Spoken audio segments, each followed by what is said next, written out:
And I am Lena Pete, and I make comics you can read at lenapete.com or at weargeek.com. I think I may not have audio for you. Hang on. I don't see numbers go up.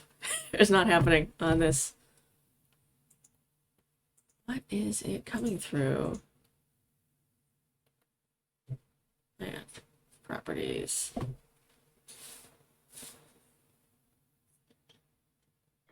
That sounds good. Levels adjusted. Oh, there we go. Yeah, now you have audio. Okay, there we go. All right. I watched a fun video that was Everyone, that's Kel. You know Kel. Elijah Go check Wood. their about at kelmcdonald.com.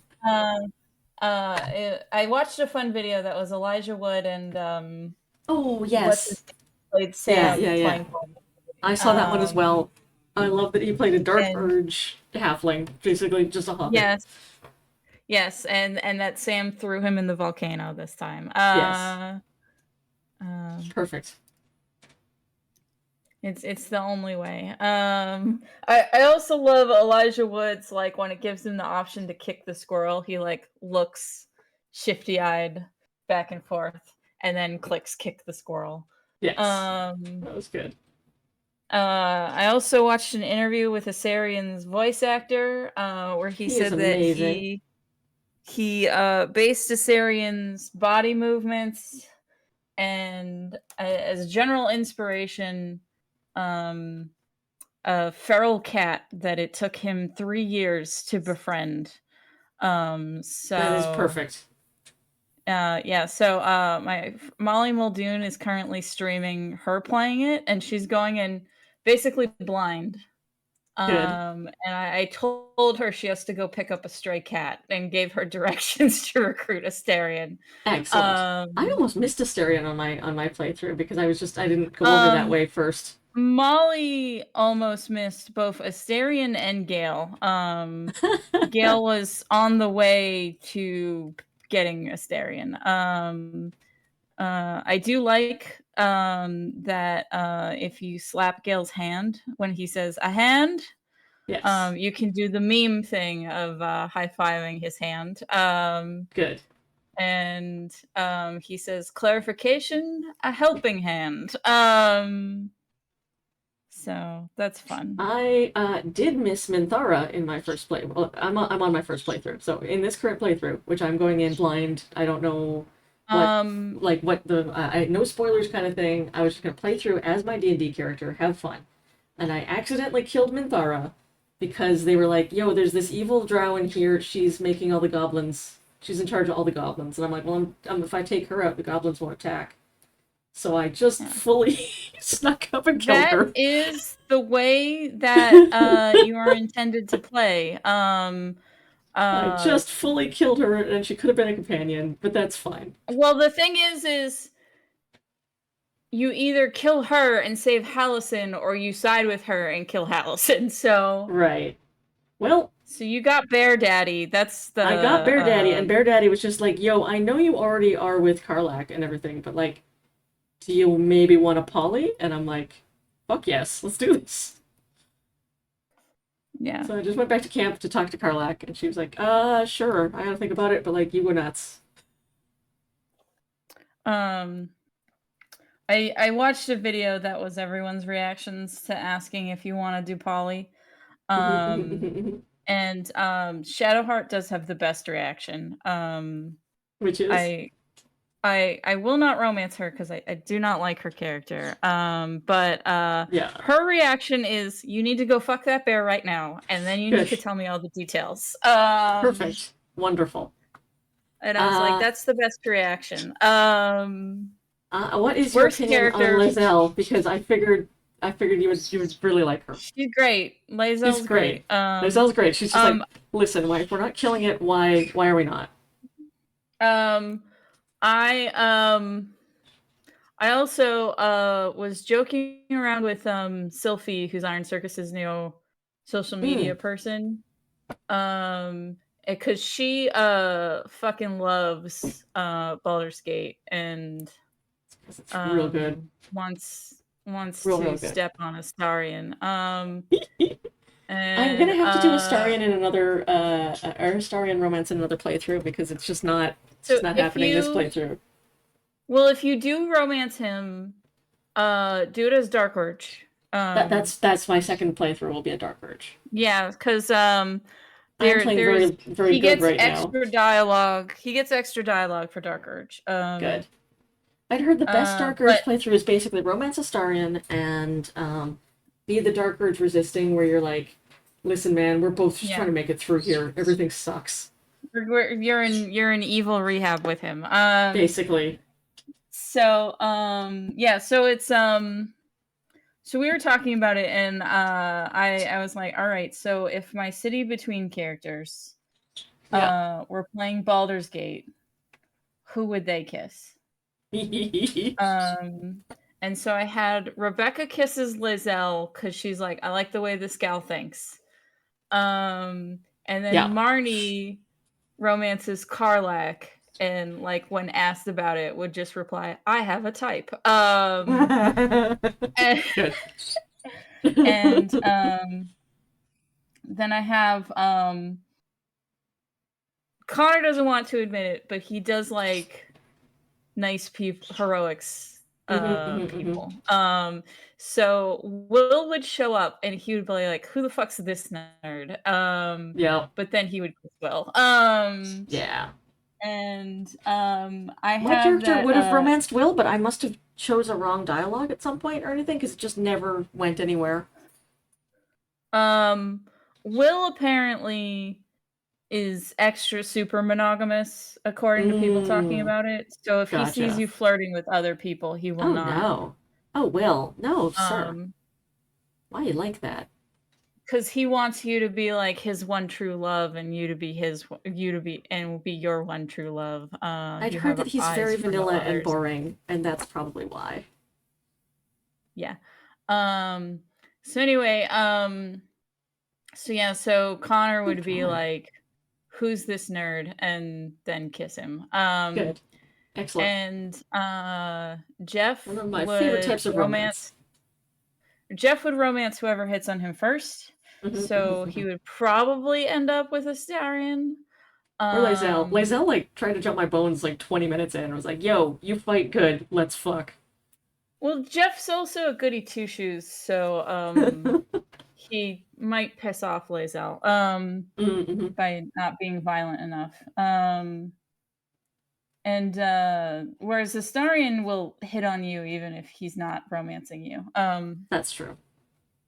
But so he will accidentally romance Astarion, but then break up with him because there's a scene where you can break up with Astarion without losing approval points. Huh. Because basically you say it sounds like you need a friend more than a lover right now. Aww. And that's a way to break up with him, but still have high approvals. So That's like good. Jeff would do that. Yeah. And then Jeff would go fuck Hallison. Just because Hallison also apparently hits on you extremely easily. I couldn't find Halsin in the Goblin camp. I think probably because I snuck around the back to kill Minthara. And so he just showed up later and was like, "Yo, I'm here. Hi. Hi. Hi. I was in the Goblin camp, but I'm here now. Don't worry about it." But yeah, and then I had Cinna would probably accidentally romance Gale. Mm-hmm. Because she would just keep asking him like questions about how shit worked. And that's letting him info dump at you is his love language, apparently. That absolutely is. And so then I had Maria. It hasn't come up in City Between yet, but she's aromantic but not asexual. And so she would sleep with everybody, but not progress any of their romance arcs. Because she just want to see what all their dongs look like or titties and. You could just do that online. You could just Google that. Yeah, but she's playing the game. That's true. So then finally Connor's Hey. husband Jordan would only romance Hallison, and when asked why, would be like, Hi there. he's emotionally mature, he is sex positive, he is supports his hippie commune, no public property community, and also he's really big and he can pick me up.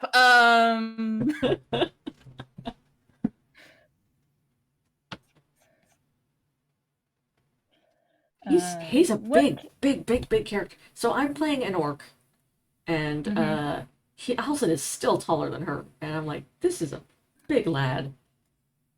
big man, He biggest big. man. He big. I watched a YouTube video that was who you kiss in who you kiss in Baldur's Gate 3 says about you. Perfect. And the guy's summarization of Hallison was, man, good. Okay. But what if man big? Yes, correct. Good. Karlach is girl good. But Yeah. what if girl big? Woman good. But what if woman big? What if woman real big and also very funny? Have you seen, because I know you said you were watching a bunch of the clips, have you seen where you first confess your love to Karlach and she's like, I love you too. I mean, I'm sorry. She has like zero chill. It's so cute. Yeah, good. Good. Yes, she's great. She's so good. I also, but was also very funny in this guy got criticism in his comments for it, is he said, if you romance Lae'zel, you want someone who boss music plays whenever you have sex. Fuck yes. And they were like, someone didn't get very far in her romance storyline then. No. That first one, yes, but later. Yeah, later is that's not the boss music. She's cooled down a little bit. She's more chill.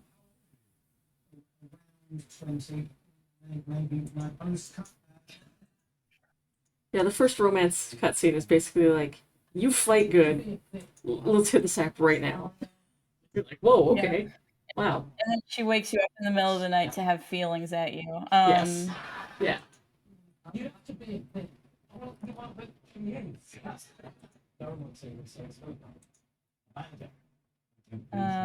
She seems real tough, but she has feelings on the inside. Yeah. She feelings. There was someone who like took. They put. There's a scene in Always Sunny where Dennis, who they frequently joke is a serial killer, is talking to Mac, and he says, "I feel like, when you're 13 and you have feelings, and so I'm starting to have feelings again." And then Mac stops and he's like, "Wait, are you saying you don't have feelings, dude?" And he's like, yeah, do you have feelings? And Mac is like, I have feelings all the time. And it is someone put Lae'zel's face on Dennis. I'm having like feelings like when you're a child. Yeah. and then they put Karlach on top of Mac to be like, I have feelings all the time. Yes. I had been told before I played Baldur's Gate at all, because I held off on it. I wanted to finish my graphic novel before I let myself play Baldur's Gate, which was a really good choice. But yeah, because you're not getting anything else done. God no. But yeah, so people were like, your character Ugna is basically Karlach, so like, know that going in. And there's enough differences that even though I have made Ugna for Baldur's Gate, I'm still like, she's romantic Karlach. That's just happening. So it's a lot of big ladies who are very dorky and awkward having smooches. It's perfect. Good. Big, strong. Do many smooch.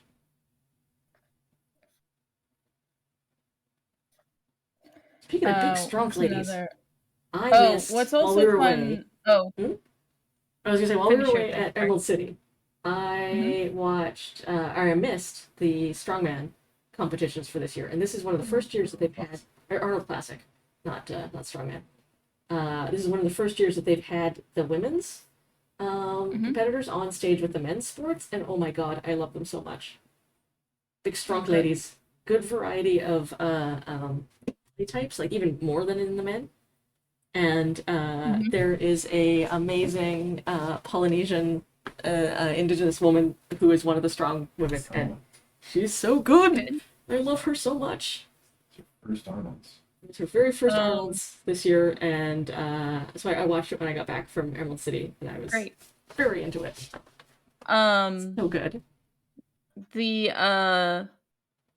thing that I was gonna say was I also found a YouTuber who he looked up what the least most popular decision was Oh yeah, for every choice, and that is how he's playing the game. amazing. Um, so he's playing as a Yankee cleric, Good. because cleric is apparently the least played class, and Right. Githyanki's the least played race. Do you know what the And most common name is for your tab? what? Bob. A human fighter named Bob is the most common choice of everything in Baldur's Gate. Uh, that's great. The Yeah. apparently Shadowheart is the most romanced character because straight guys are boring. Oh, that's so boring. Shadowheart, I was like, no, no, don't care. She's there for the straight boys. I I'm going guess to she's the share with most you. classically sort of femme. Yeah, it's weird. I don't like it. She's very boring. please, please gaze upon this Githyanki cleric's amazing hair. Oh, good. I want to see him. I saw Weird Al Githyankovic, the Githyanki bard. Yeah. Oh, that's great. That's like a full-on Conan mullet. It's it reminds me of when they dress ET up in disguise. Mm-hmm. Mm-hmm. I wonder it's like That's very good. Uh yeah. He has killed most of the party members. Because he just keeps making the least popular choices. Yeah, he like cut off Gale's arms, so he never pulled Gale out of the stone. Yeah. And then he killed Shadowheart because she said a shitty thing about Gith, and he's like, well, we should just kill this racist. Wow. Um I mean, I didn't kill her, but there's this one character from the like Royal Exploration Society or whatever, who shows up and she's like, "Hey, we're an adventurer. How about you go into the Githyanki creation and steal me some of their eggs because we want to see if we can raise them so that they're not an inherently violent species." And I'm like, "Oh, this is some eugenics shit. You're a racist colonizer. yeah. You're getting ganked." So, and also, I had Lizelle with me, and Lizelle was like, "Yeah, fuck you." Yeah, no, So they we killed just that we lady just too. fully jumped her. Yeah. And then he sided with the goblins, and if you do Mm. that, then Will leaves your team. Ah, Because he refuses to be evil. yeah, that's true. And then Karlak will eventually leave your team if you keep going down the path of evil, just not as quickly as Will. Yeah, Will's like, "I'm out." And yeah, Will is like, I cannot accept this, and he sides with the tieflings. Right. Because he's been teaching their kids to fight and I was everything. just gonna say, like, he's been living with them. Yeah. Well, not living with them because he also fell off the ship the same time as you. So, That's true. he showed up and was like, "Hey, kids, I Let me can teach you how teach to you fight. sword fighting." Yep. I might not be able to protect you on my own, but I can teach some of you how to fight. Yeah. So then, when Asarian was revealed to be a vampire, he staked Asarian. So, yeah, Lae'zel is the only main character left on his team. Wow. I love that.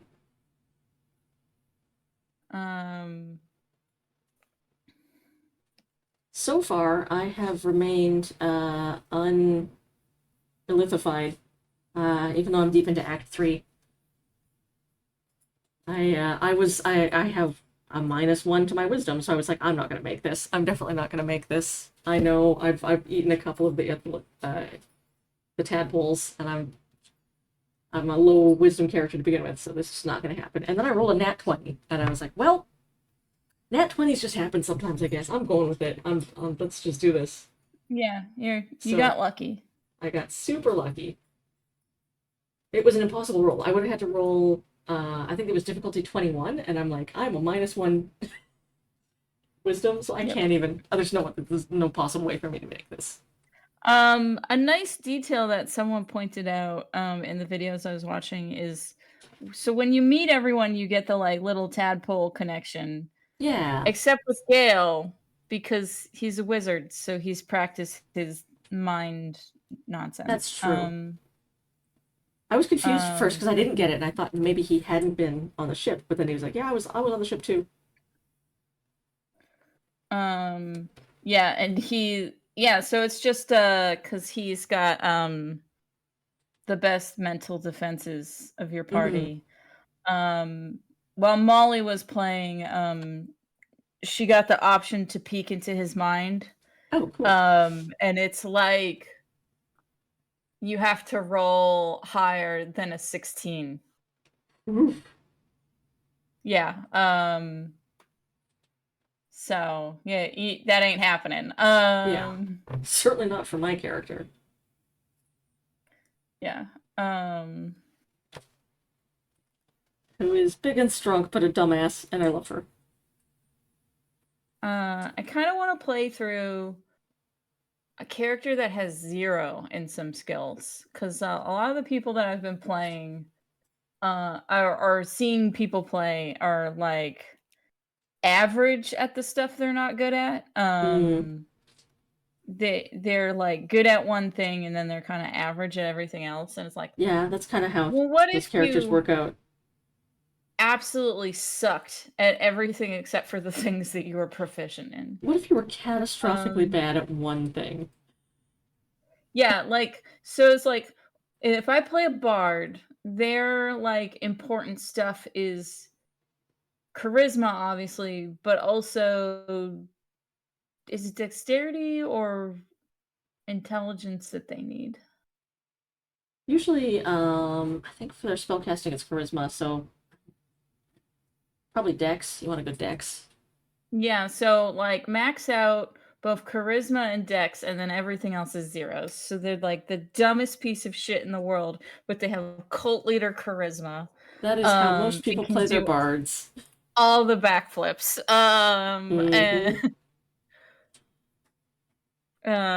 And There's that one scene where you can get Astarion to do something he doesn't want to do in return for a potion that gives you +1 to your strength permanently. he gets and mad at you if you do he it. gets real mad, and I was like, I'm not tempted because I already have a 20 strength. I don't need Yeah. more strength. I think I'm fine. I don't need more strength. Also, Like, fuck you for even Be suggesting nice. that. Be nice to my cat. He may angry at you. Molly has not figured out that he's a vampire yet, so I went in. she's I mean, I knew that he was a vampire, and I'm like, I hope this isn't too much of a spoiler.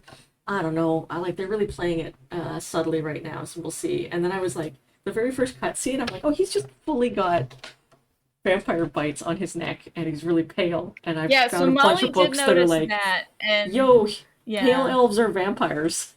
And I was like, oh, it's not much of a spoiler. And then like the second night we camped, he tried to eat me, and I'm like, okay, not oh, a spoiler. then he really then. liked you. Yeah. You missed the fun boar cutscene. Oh, I did.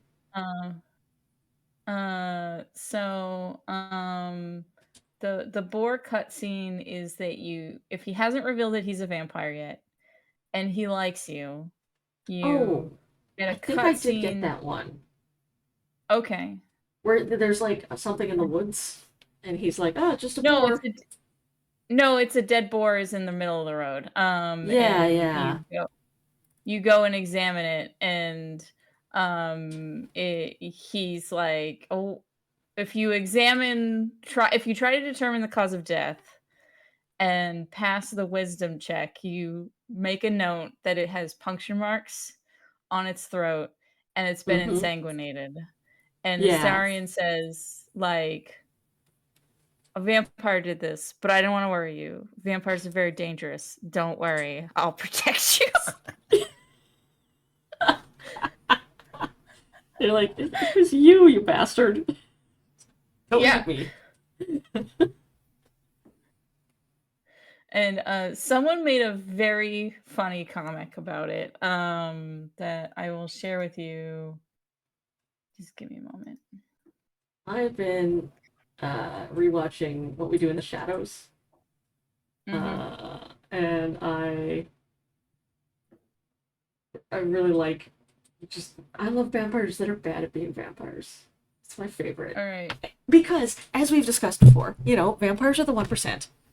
And I love dumb vampires because it's like, yeah, you know what? If you have infinite privilege and wealth, you become just really fucking dumb about a lot of things. Because there's no stakes for you. I shared with you the comic. Vampire did this. They're very dangerous. Well, it's very nice of the vampire to just leave it in the road for us to find. Yeah. So we could have a little conversation about it. Well, and then Astarion, it should look at the little comic. It's Astarion trying to move it with his 8 strength. Amazing. Well, I tried. This is why he didn't move it out of sight. He just jumped it in the middle of the road, and he's like, well, I'm not moving that. Okay, bye. Yeah, that's heavy. That's heavy. I'm delicate. Just a small elf. But I'm very fast, and I will stab all of the things. Yep. And then there's a very good comic that was like the optimal Baldur's Gate party, and it's wall of 2 beefy ladies on the front lines, and it's Lizelle and Karlach. Amazing. Hands on their hips, like deflecting arrows. And then it says tiny rogue using the beefy ladies as a shield, and it's Astarion with a little bow and arrow. And then it says, and an even tinier bard hoping the fighting stops, and it's a little Kuchubi of their Tav as a bard playing the lute, crying in the corner. Good.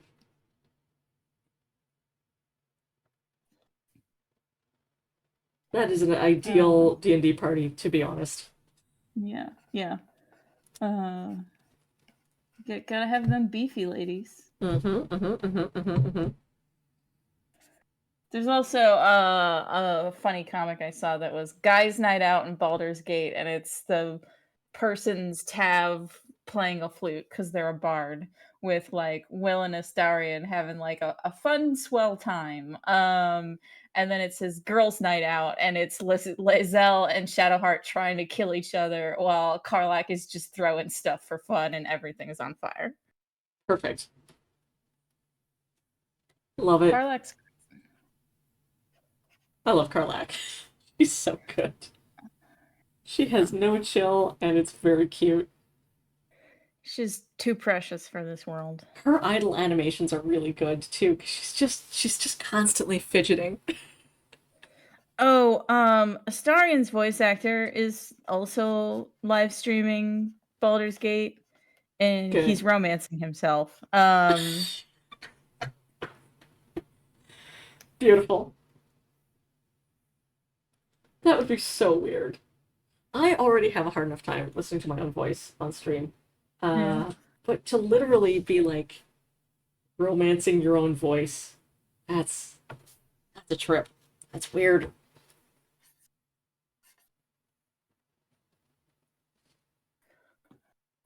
Good job, sir. We salute you.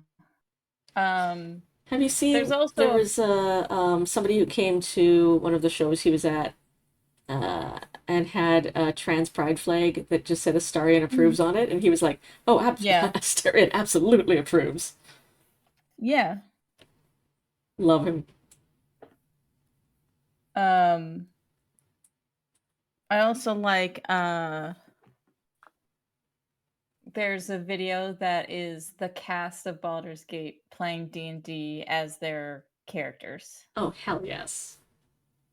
And there was a part where Astarion was going to try to rob the other players while something else was going on, and he failed his perception check.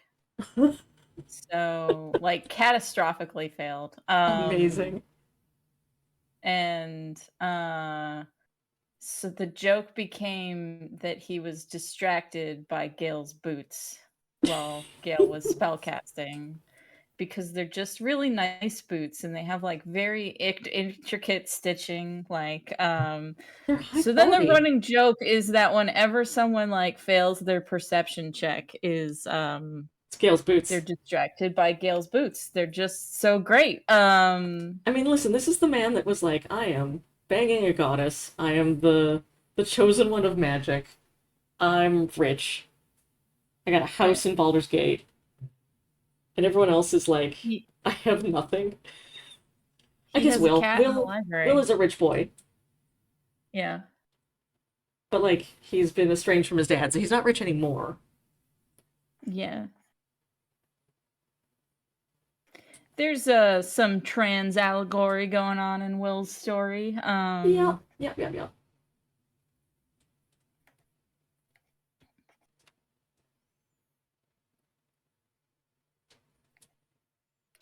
Apparently the ship is Astarion and Gale. I've seen that. I've seen that frequently. The lady gay ship is Shadowheart and Lae'zel. Oh wow, yeah. Because they're enemies to lovers. Yes. Everyone loves a good enemies to lovers. And then the hetero ship is Karlach and Will. That's very boring but Because cute. they're I also guess. enemies to lovers. That's the big but fluff one. A happier Yeah. version. Yeah. Yeah.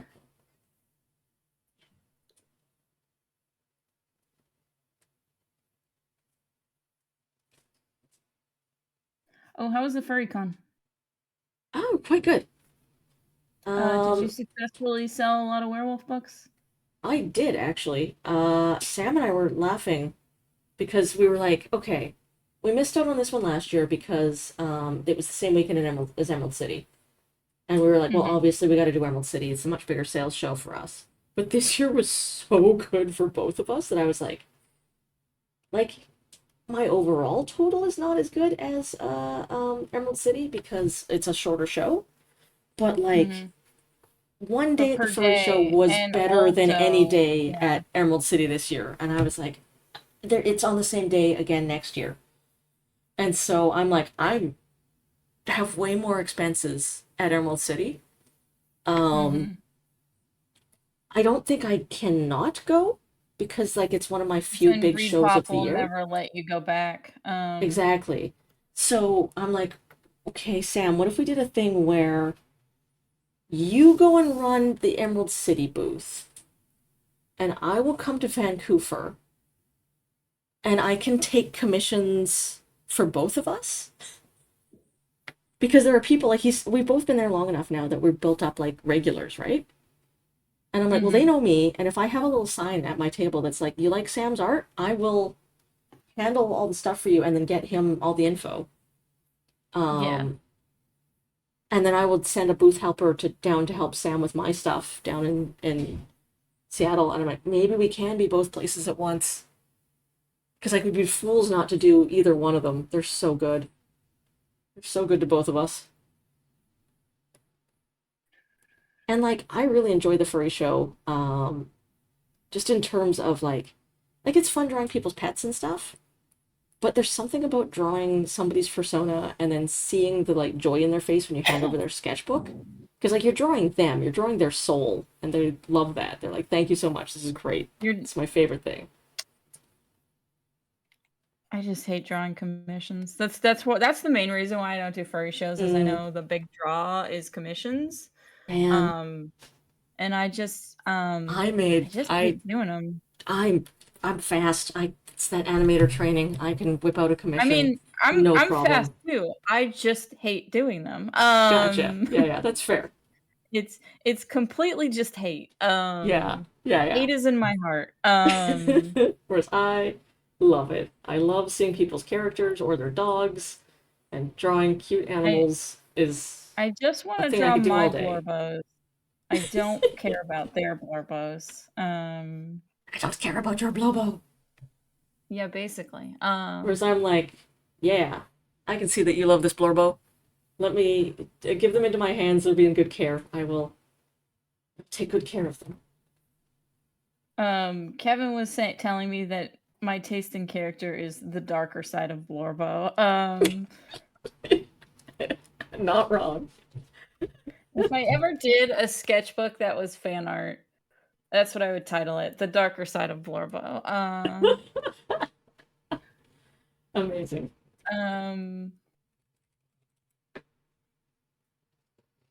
What does he got on his cheeks?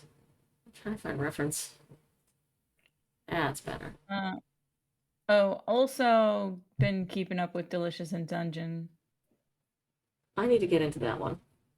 And I'm not a cosplay person, but if I had friends that were like, for Halloween, we're all doing a Dungeon Meshi cosplay, I would be Chilchuck. Good. That's the little hobbit guy. I know they're not called hobbit, but they're hobbits. Yeah, they're hobbits. Cause he's a union man. Good. There's a good picture where like someone was talking about a lot of people watching Dungeon Meshi are like, I've started get an inner senshi that's like encouraging me to like eat a balanced diet and take care of myself, and they're like, but see me, I don't have an inner senshi. I have an inner Chilchuck that's like, this isn't your job. Don't worry about it. They're like, this is the energy that I'm bringing to work. And it's a picture of Chilchuck eating his lunch, watching a boat sink in the distance while the rest of his coworkers struggle to try to get everything off the sinking boat and onto shore. Amazing. He is not helping because he's on break. Good.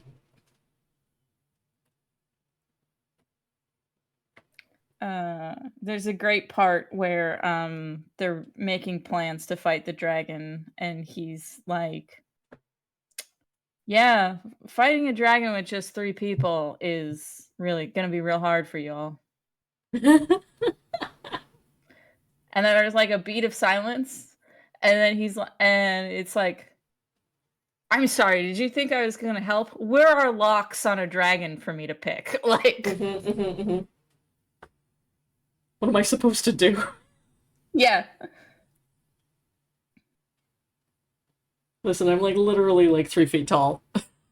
Yeah. This is a you problem. Yeah.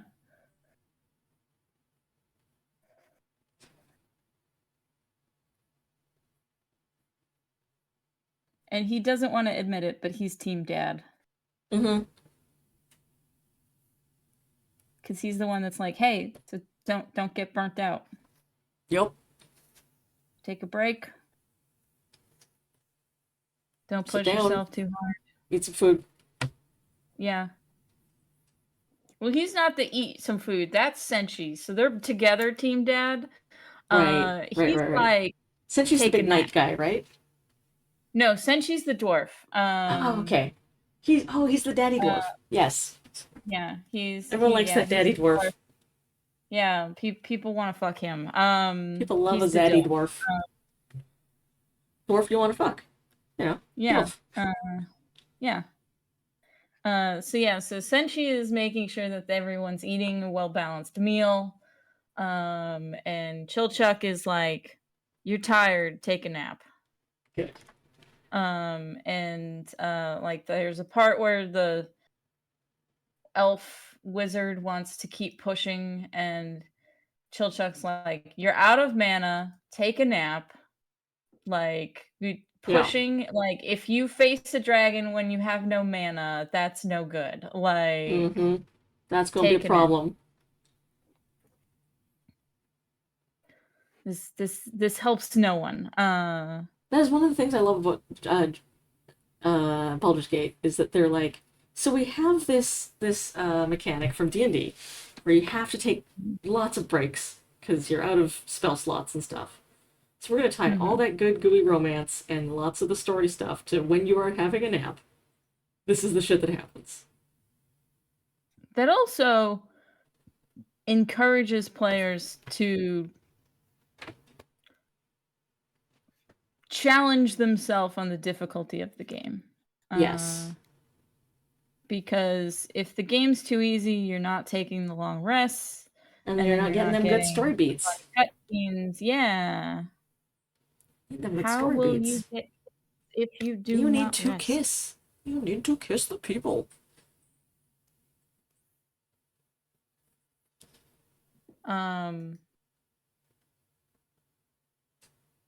Of books that you've worked on, what characters in Baldur's Gate would your characters kiss?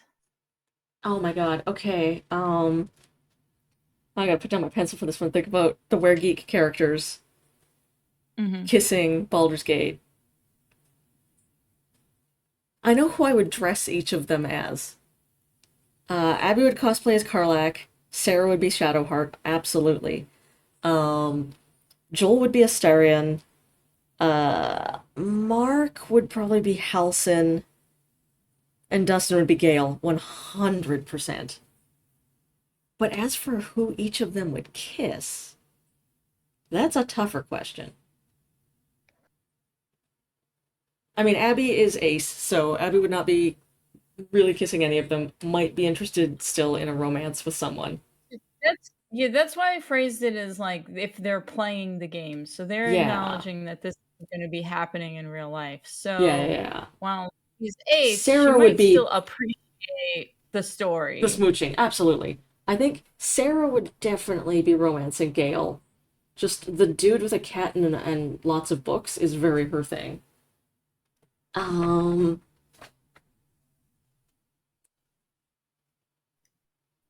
Joel would probably like the snark of Lae'zel and would be that's a good romance.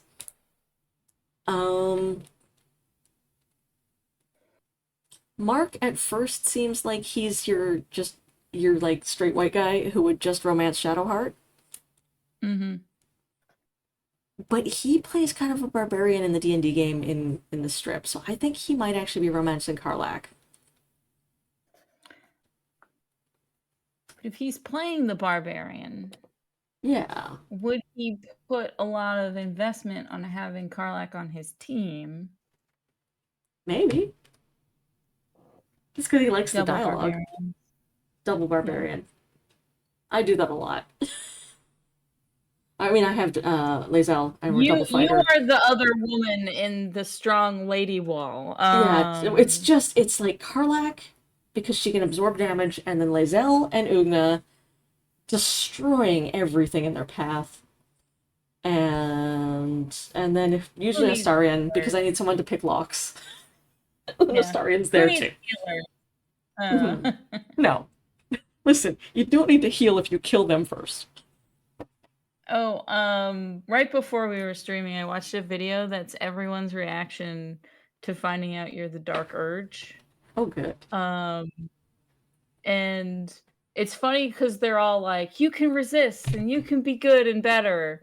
And then you tell Minthara, and she's like, you need to seize your power and reclaim your birthright and murder anyone that gets in your way. Of course. Of course she is.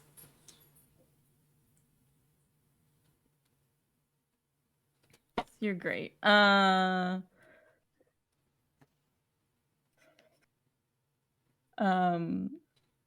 was also funny is there's a character I kept seeing pictures of that looks ridiculous. Kotash or however you say it. Or he's got black hair. Someone described him Gortash? He looks like yes, he looks like their description of him, it looks like he grooms 14-year-old girls at Warped Tour concerts. You're not wrong. And I was like, how can anyone think that this dude is remotely attractive? He And like then they I found really went out out of their he was way. voiced by Jason. I found out he was voiced by Jason Isaacs, and I was like, I that's guess, why. yeah. Yeah, they really went out of their way to make him very unappealing. Like he's just like he's got like greasy hair and he's like always looking down his nose at you. Grooms girls at Warped Tour sounds like an accurate description. Oh god, yes. Absolutely. And so accurate for the character. Yeah. Because he's like, I'm all about control and controlling others, and you're like, and that's Gross. basically what he did to Karlak. Yep. She was one of the 13-year-olds at Warped Tour. Absolutely. She literally was. She like was hired off the streets by this dude, and he's like, "Hey, you come be a bodyguard, fight people for me." And she's like, "Okay." And then he sold her into bondage. Yep. Cause he sucks. He really sucks, and I really want to kill him dead. I will do that soon, hopefully. I've heard that the last part of the game where you're actually like, all right, let's go, let's do this, let's end this. Like they're like, take an entire day for that. Like it's gonna take you 3 hours probably, and that's if you don't die or have to reload. Yeah, it's gonna be a process. There's also speaking of Jason Isaacs, I have been rewatching Discovery. Oh yeah, Star Trek Discovery. Have you seen that one? I have not. Okay, then I won't say anything too spoilery, except I have thoughts / criticisms on the alien design for the alien species that Doug Jones plays. Doug Jones. Doug Jones is great. He's wonderful. A+.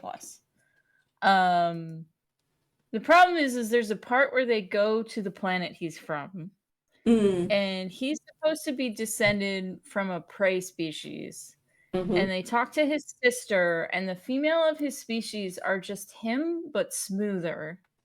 Oh, weird. And I was like, I kind of wish the females were bigger, but I understand that finding another dude taller than Doug Jones is hard enough. Never mind a lady taller than Doug Jones. Yes, because he's tall, famously. Yeah, so that's his thing.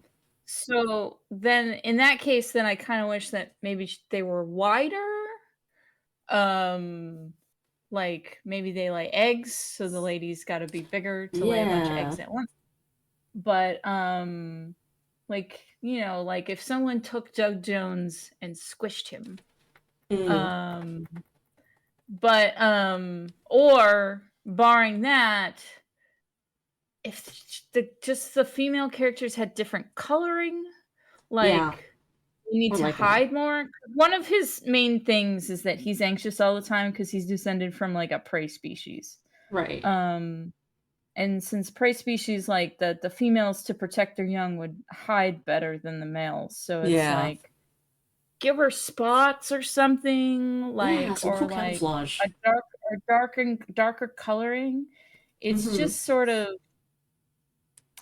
She's just smoother, and that bothers me. That's a little bit of the DreamWorks female characters are just the smaller nosed version. Yeah. That's why it bothered me. This is a wolf with a big nose, and this is a wolf with a small nose. It's the lady wolf. And at least in wolves and mammals, like there isn't too much physical difference between a male wolf and a female wolf. So that's also making a visual distinction for the audience to tell the difference. Hmm. Um, but When you're designing an alien species, you can go hog wild, do whatever you want. yeah, I mean, obviously the limit is effects. Yeah. But yeah, I feel like it wouldn't have been that hard to just give her spots because Hmm. she's already covered in prosthetics. Exactly. Eh, um, but yeah, so that's my slight grumble groan It's valid. about. I love. I know we've talked about this before. One of my favorite things is when people reimagine Star Trek as a sci-fi in which they were not limited by human Yeah, makeup and prosthetics. And I and love their dedication to doing practical effects. Don't get me wrong, but yeah. like, what if what if Dax was a newt? Mm-hmm. That is the I ideal definitely Dax. support what if Dax was a newt. Yeah, And like they do a Team good Newt job Dax. of making Doug Jones's character look cool. Hmm. Like I posted a thing in your chat. So like that's sufficiently weird enough. Um, Let's that see. he definitely looks better than Oh, that's cool. human with head bumps. Yeah, But that's a then good this is lizard-looking man. and Yeah, the then lady but one then is this is just the like, female design.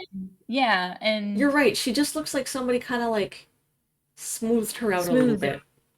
Yeah. She's like, what if they took that prosthetic and they just kind of ran a heat gun over it a little bit so it kind of got a little softer? Yeah. That's her. Yeah. So yeah, so it's just like the dudes look significantly different enough, but like I don't know, I just wish like I think it would be okay with her being so smooth if she was like a different color. Mm-hmm. What is going on here? I'm trying to figure out Link's armor. There's so many pieces. That's Link doesn't have armor. He has a tunic. It's true. It's the one ancient armor set. Oh, okay. There's a lot going on. There's a lot going on with this armor. I just keep thinking of when I someone gave think. lyrics to the Ocarina of Time main theme that was like Yeah. Link, come to town, come to Don't you save save the the Princess Princess Zelda, Zelda? I get don't know if they're the her first away. ones to do it, but that was System of a Down does a really good cover of that. Yeah, and I like it when people give instrumental stuff lyrics. Yes. I really liked Making the Rounds on Blue Sky was Ryan North's lyrics to X-Men's. Yes. Dun-dun-dun-dun-dun. And that's funny because it's just him occasionally saying X-Men. Yep. I love that they have really leaned into for the new X-Men where they're like, listen, everyone's gonna dress just extremely bisexual. That's just how we're doing Oh, this. I on Geek Show last week, I showed Amanda and Spike how slutty Gambit looks in it. I love Slutty Um, Gambit. I mean, Gambit has always been and slutty. so Let's not we fool ourselves. But yeah, no, they also, understood the assignment. That's Gambit needs to be slutty. And so AF. Amanda's comment what became the title of that week's episode was Amanda's like, you can see his vagina bones.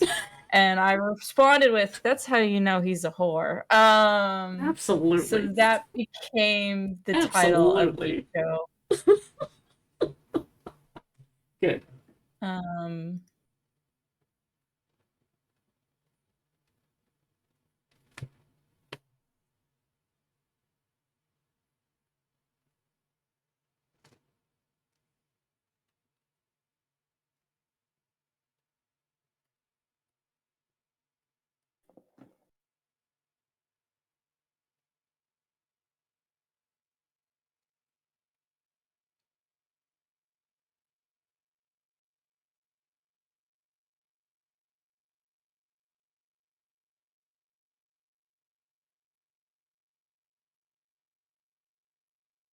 I also like that they've gone back to the really punk Storm. Punk Storm, very good look. Always my favorite Good. Storm. Get that white mohawk. It's just a very good look.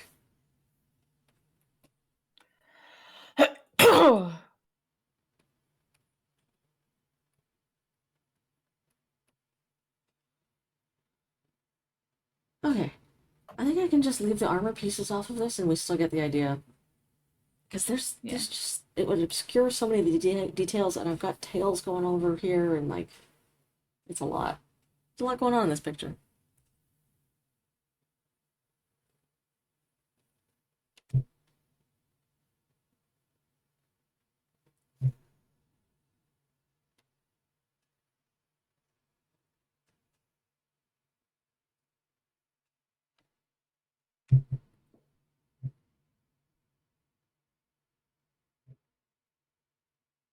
I always have trouble thinking about what people should be doing on the street. Mm-hmm. Like, more than just walking, like... And, like, it ultimately, like, doesn't matter. The people gotta be there so that there's people there, but, I don't know. I'd like to have them doing something that's more than just... Yeah, like, I'm trying to think of stuff people do on the street when I'm just out, and I'm like, they can look at signs, like there's like a billboard or like a poster or something. Somebody's stopping to fuck with their bags, because the bags are heavy. Mhm. Sometimes somebody's just leaning. Just Mhm. find something to lean.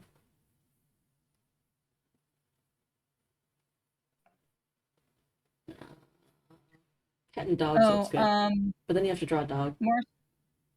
More Star Trek talk. You might have seen me say this to Ryan North on private Twitter, but God, I haven't been on Twitter so anything in ages. then I'm gonna share some Star Trek joys Good. with you. Some goofy goof times about Star Trek Good lore. goofs. So the Mick in McDonald Mm-hmm. stands for son of. Yeah. Son All of the Donald. Klingons introduce themselves as so and so, son of so and so. Yes. Is the universal translator just translating the Klingon equivalent of Mick? Literally. Yeah, basically. And does that mean that when Klingons are introduced to, say, O'Brien, McCoy. they're like, Son of Coy. or yeah, this is son of Coy, but no, O'Brien's funnier. Oh yeah. Because of Brian, this is Miles' possession of Brian. Like And they're like, huh, weird. Humans. yeah. So yeah, I was just wondering, like, so is that what's happening here? In my heart, that's what's happening. I love name translations. Yeah. I love when people have interesting and unusual name translations.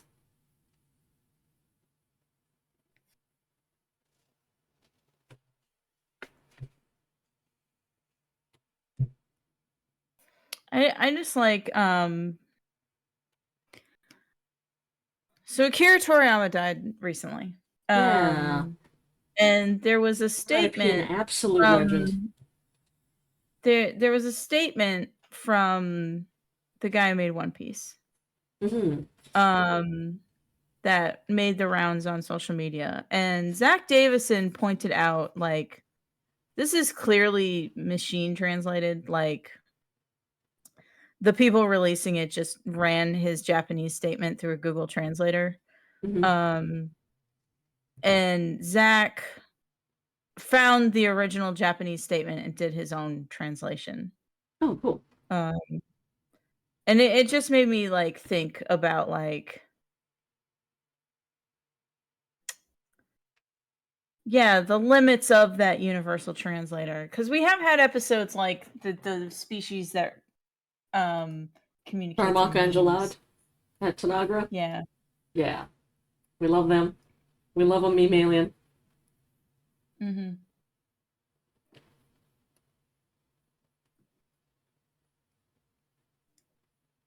I like that those guys came back in Lower Decks. Yes. I mean, it's Lower Decks. How can you not do the meme aliens? Yeah. Or I like that they like, well, we kind of got the translator to work. Um uh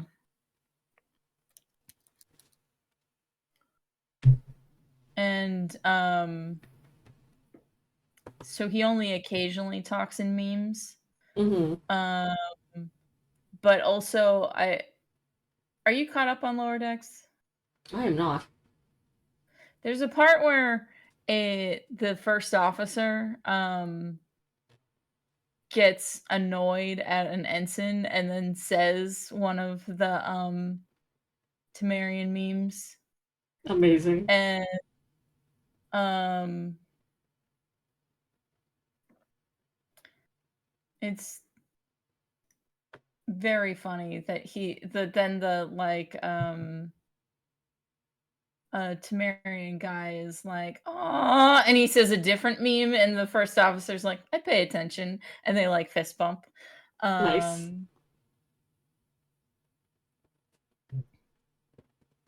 Um, but I do appreciate that the um, Star Trek wiki has been keeping track of all the memes. So we now know some of the Temerian language. Yeah.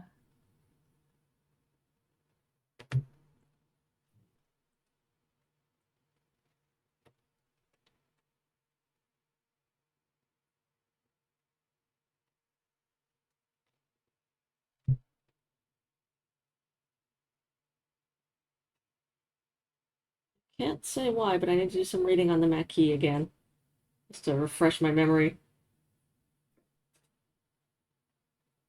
Oh, because are you gonna go back on Women of War? Yeah. Cool. Just confirming details, but I'm very excited. I want to talk more Star Trek stuff.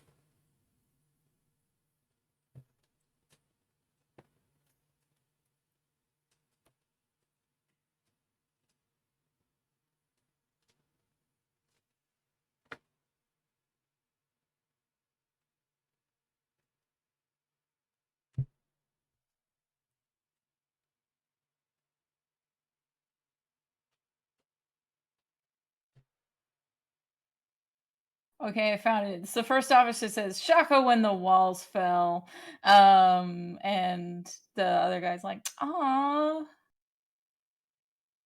Uh, I forget what his response was, but it's just Shaka and his walls fell. Is like, "What failure?"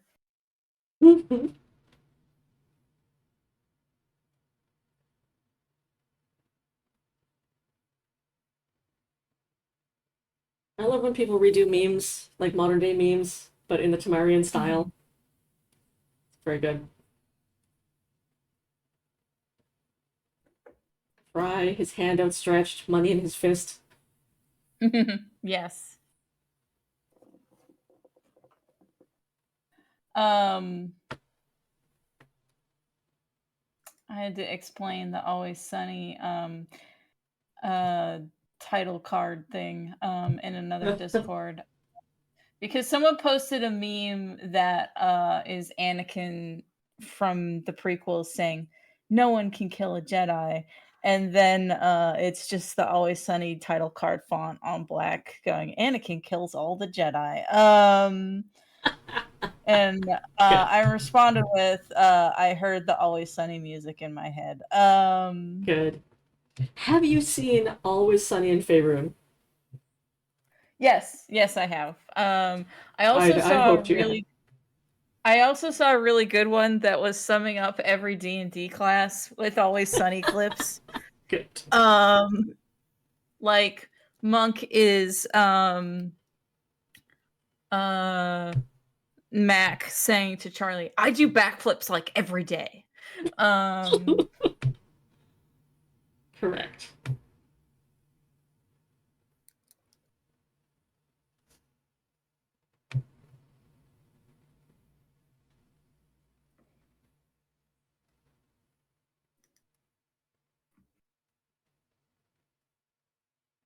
yeah, Barbarian, and it's Dennis shouting, "I am untethered, and my rage knows no bounds."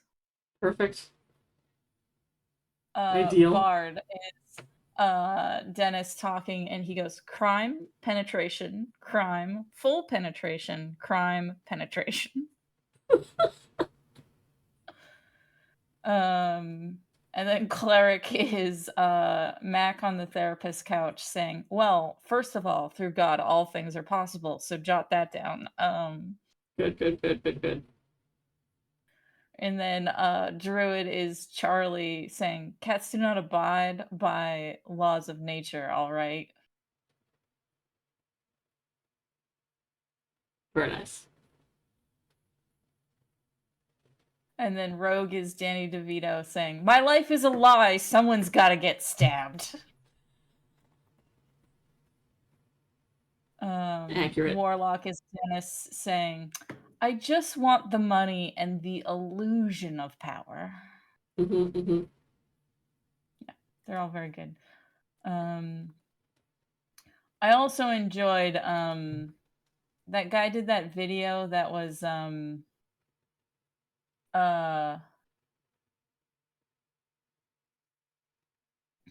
how every D&D class fires an arrow. Oh, yes. I saw that. That's very good. Yeah. I like the D&D class, a D&D party jumping over a gate. Yeah. And the that's very last good. one is just the wizard who, like, takes 2 steps, opens the gate, and then walks through. I also love I love that certain title cards are so iconic that you know exactly what it's referencing, regardless of what it says. Corey went to go see the end of Evangelion in theaters. Nice. And someone had a shirt that was the Evangelion title card font that says, "I am very sad."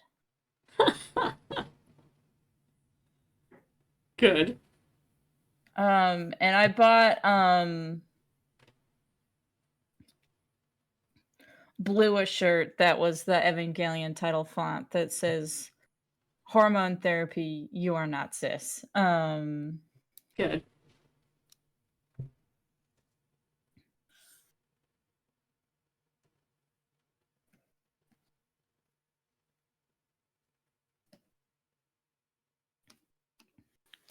But yeah, the Always Sunny font, like I love that it's become iconic, and I also like that because Always Sunny was originally made on like no budget.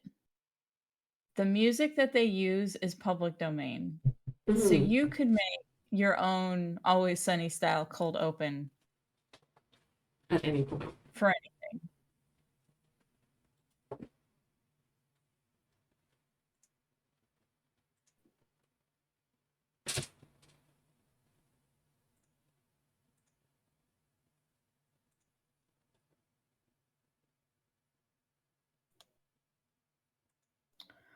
There's also a fun post going around that was ladies like, "Hire to be a sensitivity reader um uh by my straight friend asking me how's this lesbian couple reading," and I'm like, "The lesbian couple's fine, but here's 20 things you got wrong about Star Trek." Correct. Listen.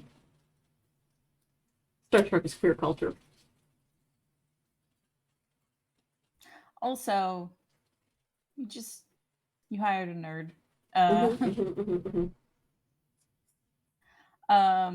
One of In my case there were favorite any bits, doubts. Patton Oswalt's stand-up old joke of his is talking about how bad at math he is. Hmm. And in college he took physics for poets, Amazing. which was to get the creative writing kids their required math credit and get them out of the college. So Beautiful. that way they're not slowing down the real math people. Calculus And for poets.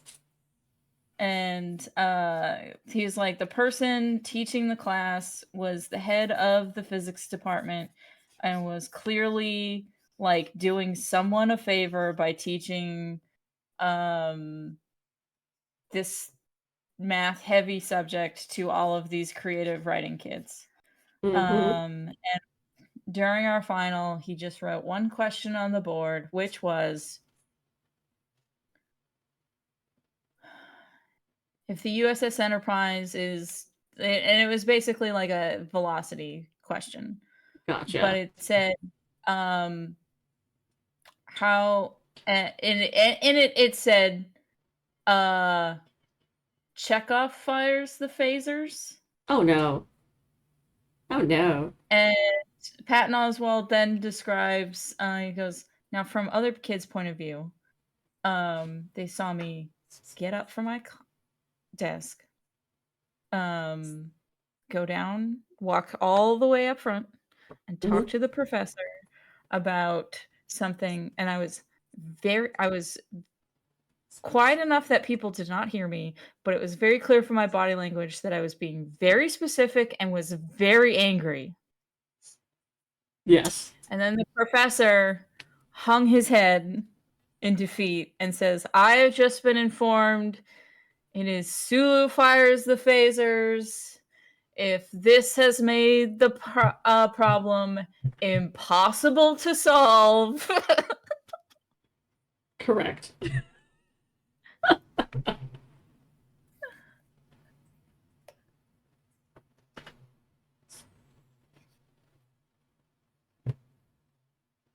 And just so exasperated. Like, that's not the point of the question.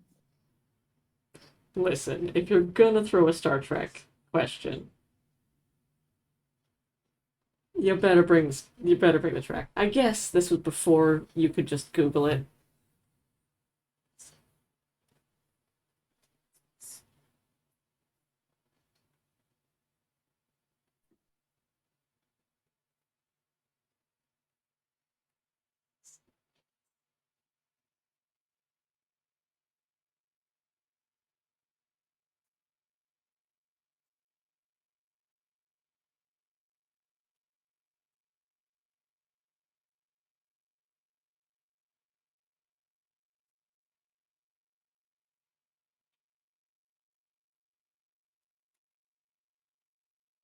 I'm looking at Always Sunny in Faerun, and someone put Karlak and Lae'zel's faces on little children from a scene where they run a kids beauty pageant. Hmm. And the Lae'zel girl is going, Karlak is mean. And then Charlie says, well, Karlak gets to be mean because she is a star, okay? Good.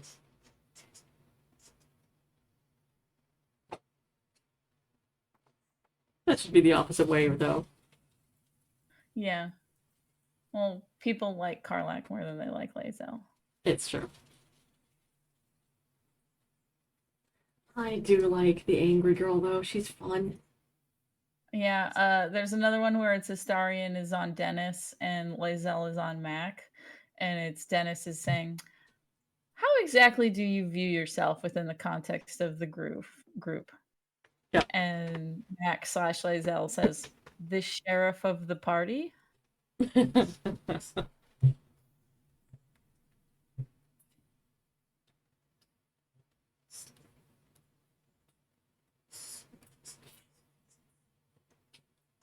There was a lot of fan art in Artist Alley this year, and had to remind myself many times that my walls are full. I have to start cycling out art. I want to display any more in my house.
Oh, there's a good one that's a drill post underneath Shadowheart. Therapist. So your problem is that you're perfect and everyone is jealous of your good posts, and that makes you rightfully upset. Me, I agree. Beautiful.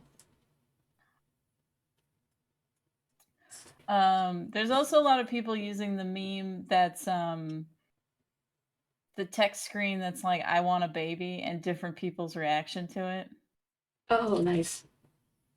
Um like with Astarion it's I want a baby and Astarion says no. And then okay. And then a timestamp that shows like an hour past. He's like, wait, don't go ask someone else. And then Lizelle, if you ask Lizelle, tell Lizelle, I want a baby. And her response, no, you don't. Babies are overrated. They're like 3 out of 10. Good. I love that that fully comes up in game. Like when they're talking about the Githyanki Crash, she's like, "Ew, you humans, and you're weird. You might have a baby every time you have sex. That's so gross. It's much more efficient to Gross. do it this way Yeah. because you like Oh, have to like ask her, but like you guys come from eggs. That's weird." And she's like, "It's so you get humans are so gross though. Like why? eggs are much more efficient. This is way more efficient. We have people who just lay eggs, and they're not the warriors, so we don't have to worry about our warriors getting like having an egg and having to stay with it. Very efficient." There's also the would you buy me pads text message.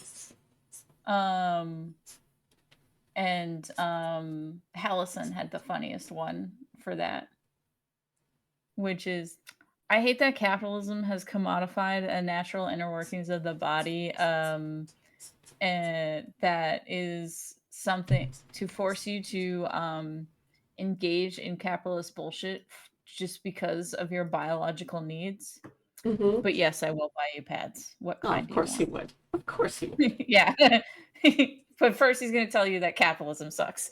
That's true. He's not wrong. He might also be able to suggest some sort of moss or something absorbent.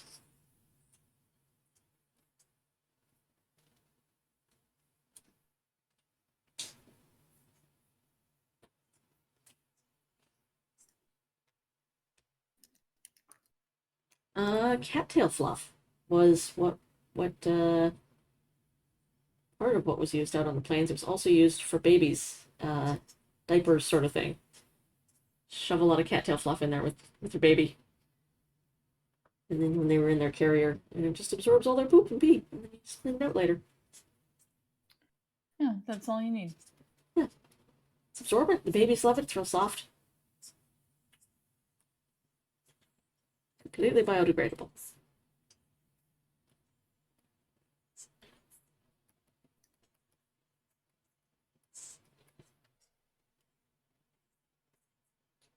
Oh, here's a good one. Just the thing where people put like little text captions from out of context posts next to characters. Next to Lae'zel, the term girlfriend implies the existence of girl foe. This is a service I'm willing to provide. Amazing.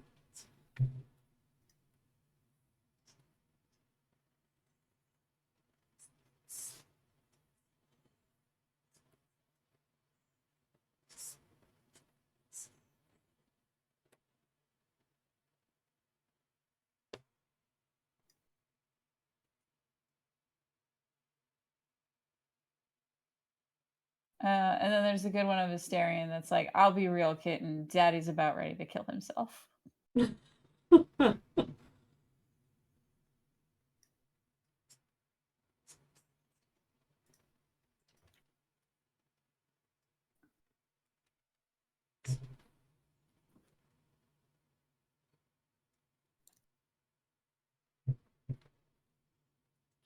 I have not gotten the squid romance option yet. I don't know what I will do if it happens to come up.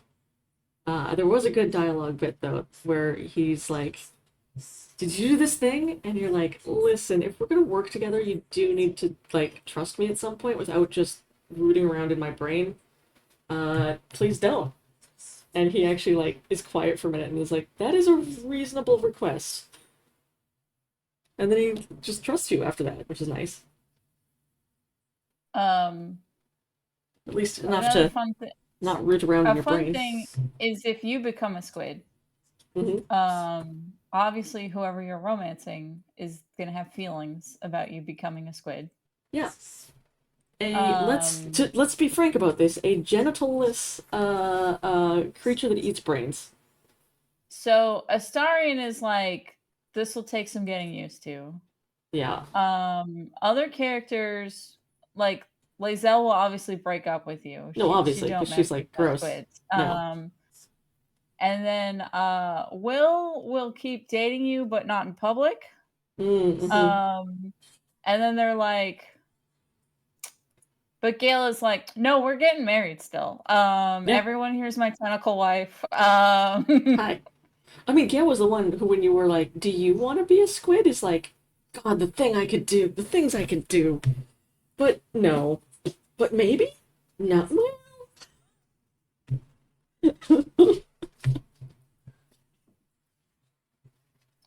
But maybe squid. But maybe. I'm not ruling it out yet. I'm not saying yes, but I'm not saying no either. Gale's a weirdo. Yeah, that. Yep. In Gail really rubbed me the Discord, wrong way. watching. Oh, go ahead.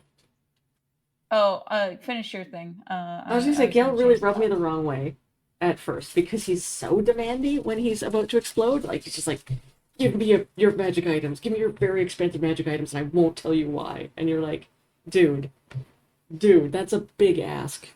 I am a level 1 character. I do not have very many magic items. What are you doing, bud? Why do you need to eat them? What is happening? And he wouldn't tell me, so I was like, well, screw you then.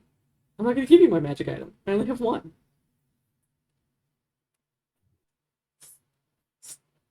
You don't have any boots for him to eat?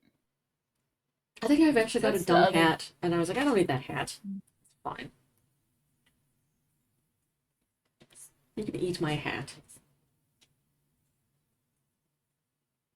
I'm trying to find this texting meme because I think it's Minthara, but her reaction to is what color when you say I want a baby, implying she's going to just go He's gonna kidnap go a steal baby one. for you. Mm-hmm.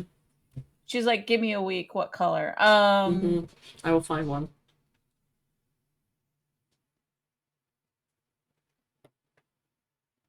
That's getting close.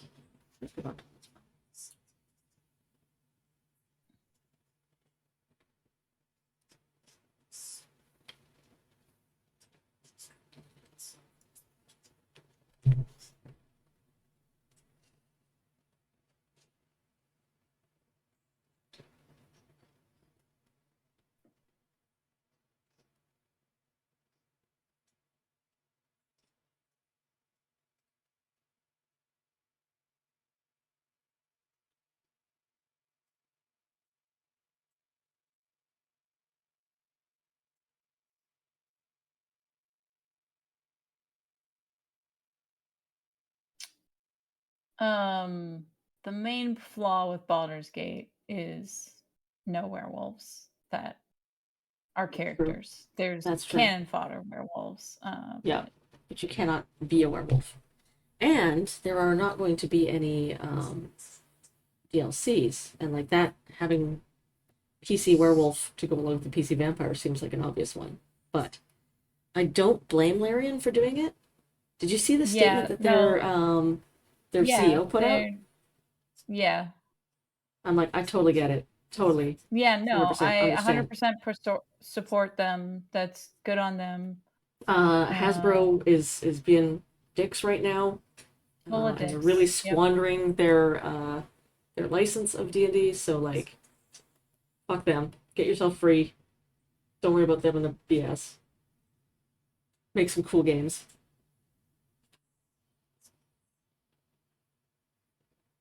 You got the biggest game in the world right now, so like you got lots of freedom creatively.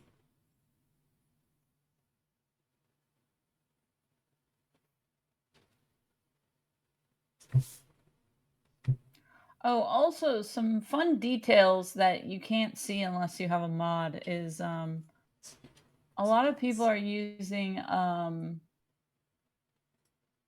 this free camera mod that lets you Oh move yeah, the camera even if it's like a cutscene. yeah. I've And seen that someone one. used that to peek inside everyone's tent. Ooh, And Astarion is very sad inside the tent. aw, buddy. While he's very fancy on the outside, he sleeps on a board No, and has buddy, a you're free rag as now. a blanket. Buddy, you're Yeah. free. You can do what you want. That's on brand. That's very on Yeah. brand. Okay, here's some good ones. Shadowheart says, God's chosen, God's champion. No. What's God's little wind up toy, God's chew toy, God's favorite Barbie doll is Shadowheart. Yeah. And then there's one Gail. I was never book smart. I'm wizard smart. That makes me more intelligent. Good. I love when Elminster shows up and Karlach is like, "Is that your granddad? Who was that? Say hi I to him for like me." that his it's like, hey, just coming in here, Gail. I want you to know that your ex wanted me to tell you to kill yourself. Yeah. She says, "Go kill yourself," but like in a good way. Anyway, Uh, bye. It's okay. She'll forgive you if you kill yourself. You're like, holy crap! Wow. here's Karlak. Stop asking my wife. No, stop asking if my wife is single, you guys. I know I have a crush on her. And I then love you, for Karlach. Lae'zel, stop quote unquote warning me about her quote unquote concerning behavior. That's my emotional support woman who wants to grievously injure me for fun. Yes, correct. And then a Will one that's like, don't you just get tired of being nice? No, I'm tired of everyone else being mean. Good.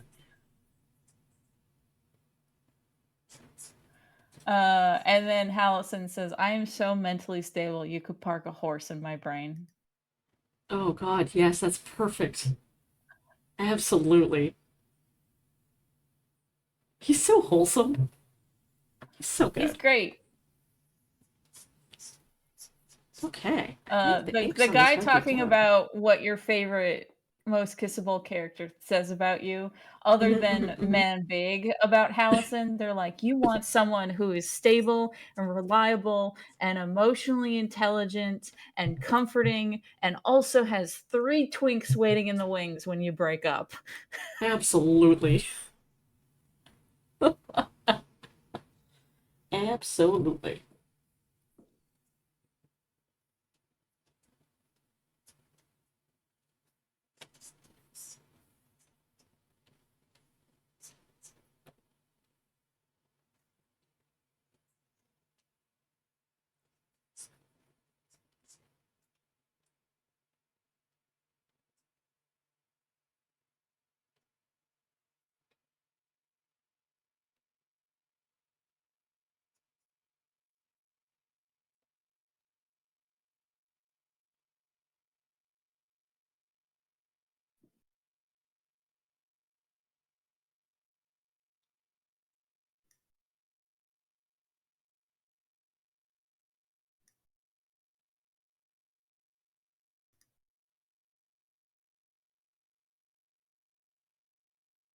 Okay, I found the baby one.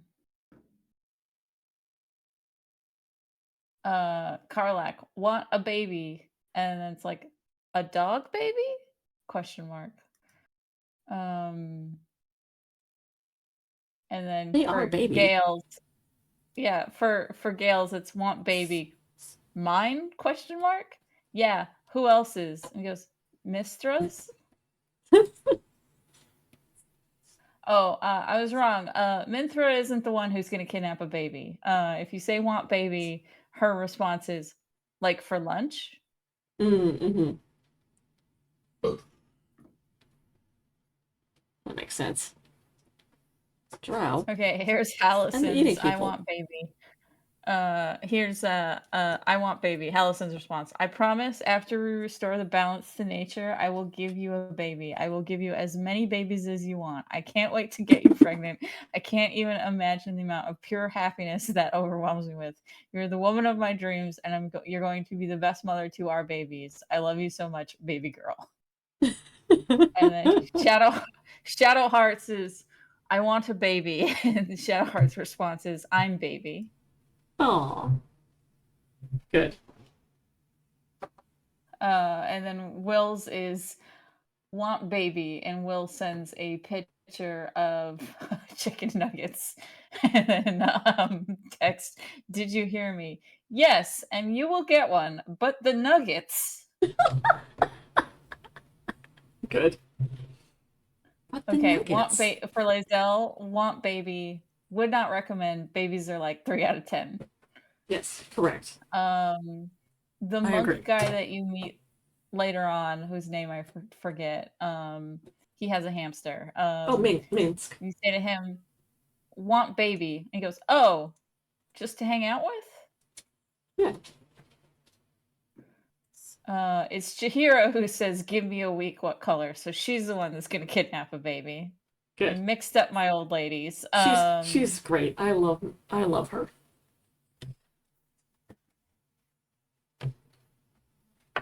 Truly goals.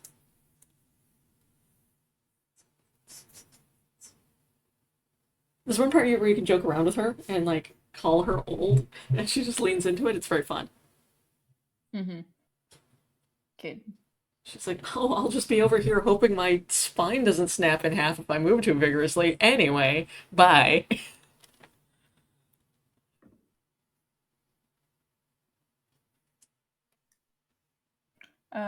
Here's some more fun ones. Lazelle. These are all headlines from like The Onion and Reductress. Of course, yeah. Applied to Baldur's Gate. Okay, so for Lazelle, baby's first words are, I'm not here to make friends. Shadow Hearts, 10 things no one told you because it's none of your business. Good. Gales, wait, unsolicited advice? Actually kind of good? Question mark, question mark, question mark.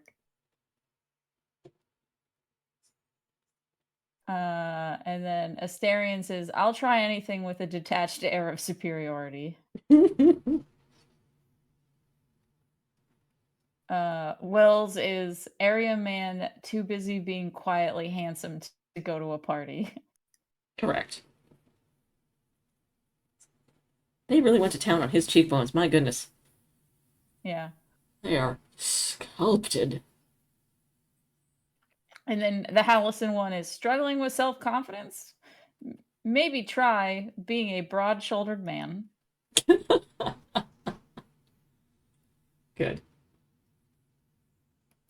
Another good one is man's shoulders so wide that he can fit 8 parrots on them.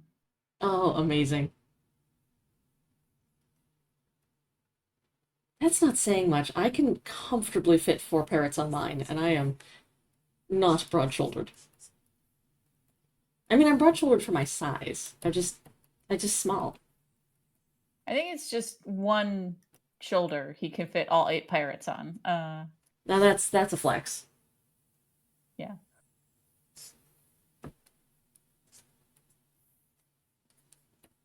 Also, are they macaws? If they're just budgies, you can fit budgies, no problem. Well, he's a druid, so Yeah. He can have all the parrots. Good. Whatever parrot he wants. You can summon Yeah. Yeah. And they'll hang out. it. Yeah. Lane and I joke that I am slowly turning into Radagast. That's just my final form, as I will just Good. be Radagast the wizard, and I will be covered in bird poop. I mean, I already am. Let's be honest. I'll just Here's live some in the more good woods and ones. shout at people. A picture of Astarion, and it says "darling," and then parentheses condescending with a bit of gay subtext. Good.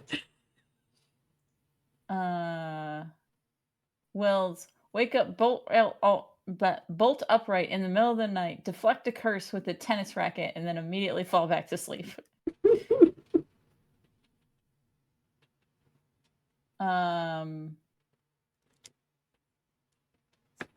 Then Shadow Hearts. I can fix me.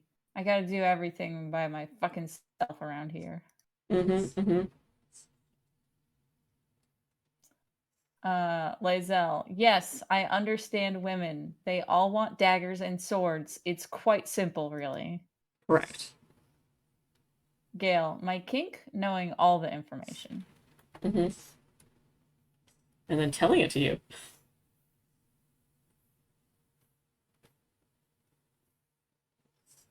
And then there's a picture of someone's tab with Astarion, and it says, "Guy walks in with 2 puncture wounds on his neck. Like, you should see the other guy." And then a vampire walks in, covered in cartoon lipstick kiss marks.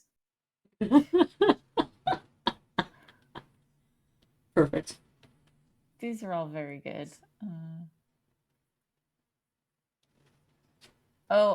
If you do other playthroughs after your Dark Urge, you get scenes from the character's POV for their story. Oh, that's nice. So like you get to see the Astarion biting you scene from his POV. Cool. And one person was talking about playing as Astarion is fun because it's how long can you keep the fact that you're a vampire from everyone. Amazing. That would be a fun challenge. In the actual game, it's like for 10 seconds. The first time we make camp. It depends on how much he likes you.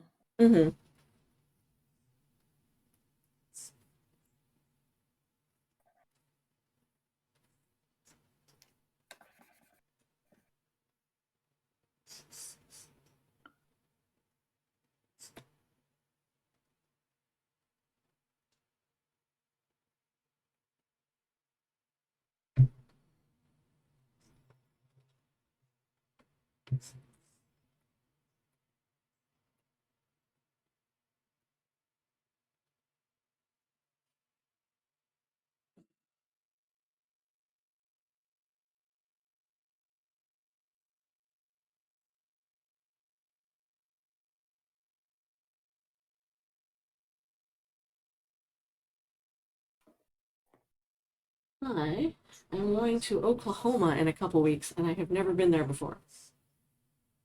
But it is Indigenous Comic Con. Oh, cool. Yeah. I'm gonna go check that out. We I'm are sure launching. that Woman in the Woods will do great there. I am sure hoping so. I think it'll be real good. I can't take a lot with me because I don't have enough time to ship everything. I might be able to ship 1 box of books, but I'm gonna have to just bring what I can bring in a suitcase otherwise. Speaking of shipping things, did you successfully get my boxes to over the border for VanCaf, or? I have gotten 1 of them. We will see about the other 2. Okay. Did I tell you about the blizzard I ran into? No, what happened? God, coming back from Emerald City was like a fuck you to me specifically because I'd like loaded all my stuff in. It'd been a long day already. I was really tired. Driving home, I was getting my partner to come meet me down in Blaine anyway, just to like help me unload, so I didn't have to unload everything on my own. And so he was like, "Okay, I'm coming over the border, and I'll meet you there. Just text me when you stop." and get gas. So I stopped halfway through, got some gas, texted him, was like, "Yep, I should be about an hour. Meet you then." And then I was just about in Blaine, like literally like 10 minutes away. And it had been raining a little bit, like not too hard. And then it suddenly got really hard. And then, like within a minute, suddenly the rain got Snow. really stupid hard and then just started blizzarding, like full on whiteout. So I had just passed a semi, and I'm like, I know there's a semi behind me. I know it can't see me. So I can't slow down, even though the roads have suddenly gotten really, really, really slippery, and I know my exit's coming up. So I'm gonna have to kind of slow down, but not so quickly that I might get rear-ended by a semi. But also I Yeah, need to that's keep no good. traction on this awful, awful slippery road. And so I like white knuckled it into Blaine. Got there finally, like after like really a lot of really close calls out on the road. I'm so glad I have experience driving in Saskatchewan winters. Yeah. Made it to Blaine, like was having a panic attack because it was like the road conditions were just been that bad. And then got myself under control. Even though I was dead tired from loading stuff all day and working at con when I still wasn't 100% recovered from COVID, I like offloaded everything by just like throwing it into my storage unit. Like I was perfectly healthy. I was like, ah, because I just had that much nerves still in my system. And then my partner had been like freaking out because he hadn't heard from me in ages. He was just like, "Are you okay? Like, there's a blizzard that blew up. I didn't hear from you. I was worried you were like stuck on the side of the road somewhere." But the snow had already sort of finished by the time I fully pulled into Blaine and we were offloading. But it was like up to over my ankles practically. Like it was like almost a foot of snow. It was stupid. So I barely got home. But if I'd been about an hour later, I would have been driving on those roads, the bad condition roads, for much longer. So at Yeah. least I got to Blaine. Oof. It's terrifying.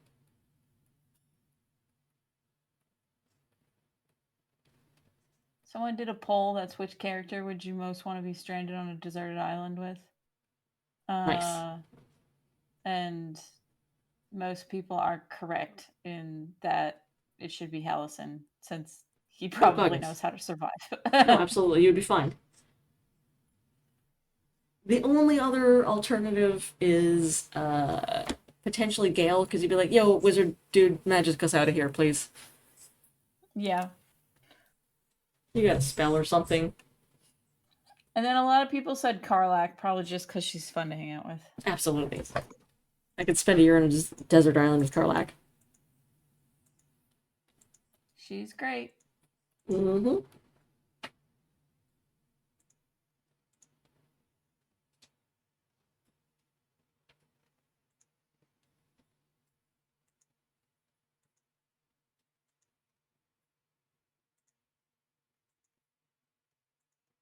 Turned out pretty good. Happy with that. Kendra Wells drew some really hot Hallison Will porn. Oh, amazing.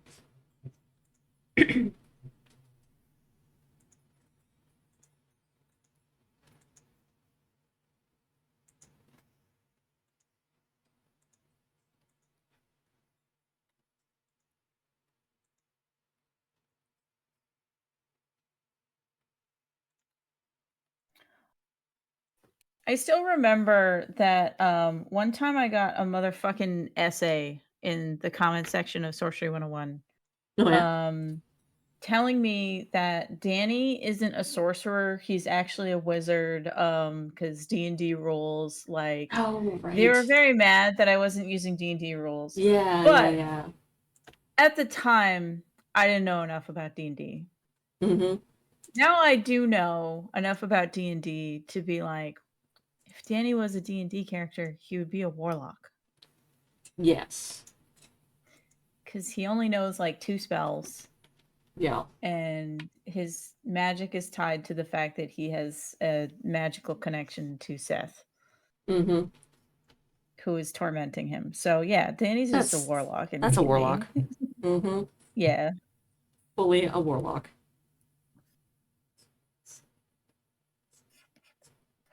So, next time someone gets on my case about not following D&D, I have the correct response. Good. Oh, the thing I was going to say earlier, Mm. before we ventured off into more Baldur's Gate land, in the Nothing Suspicious Discord, where we're watching Angel and Buffy on Monday nights, Right. we got to the episode that is Doyle's backstory in Angel. Yep. And at the beginning of the episode, Iris and Nero were like, why doesn't Doyle just find a hot demon lady? Like, I'm sure hot demon ladies exist. Like, what's his problem? And I'm like, you actually get the answer on why he doesn't just find a hot demon lady in this episode. Yeah. And so then It's good we timing. finish the episode, and his ex-wife almost marries a different demon, and we're like, so he was dating a monster fucker, and he blew it. He completely Yep. blew it. Because he is a fool. Absolutely. This lady appreciated his weird spikes, and he just blew it. He could have had been happy. He could have had it all. And she would have been very content. Yep. All the weird spikes. That's a bonus, actually.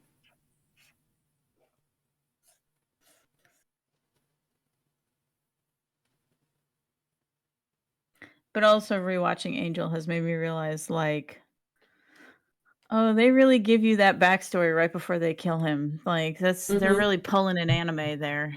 Mm-hmm. Would you like some backstory? Cool. Don't get too attached. Now we can murder him. Mm-hmm.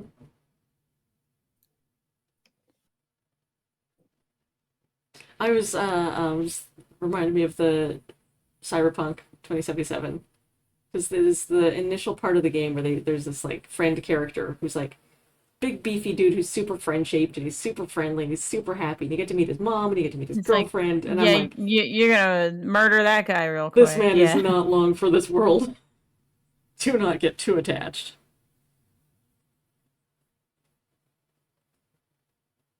We also got to the part where it has now been revealed that Riley works for the US government. Right.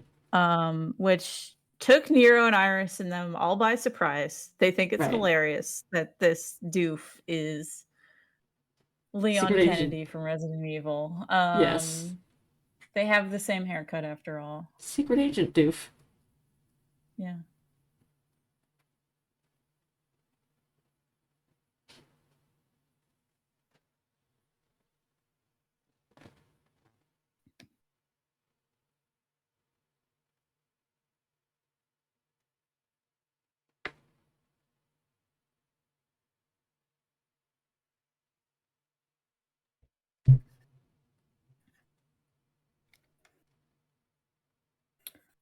I like that when you recruit people, you can ask the other members of your party what they think of them. Yes. And what's the deal with that guy?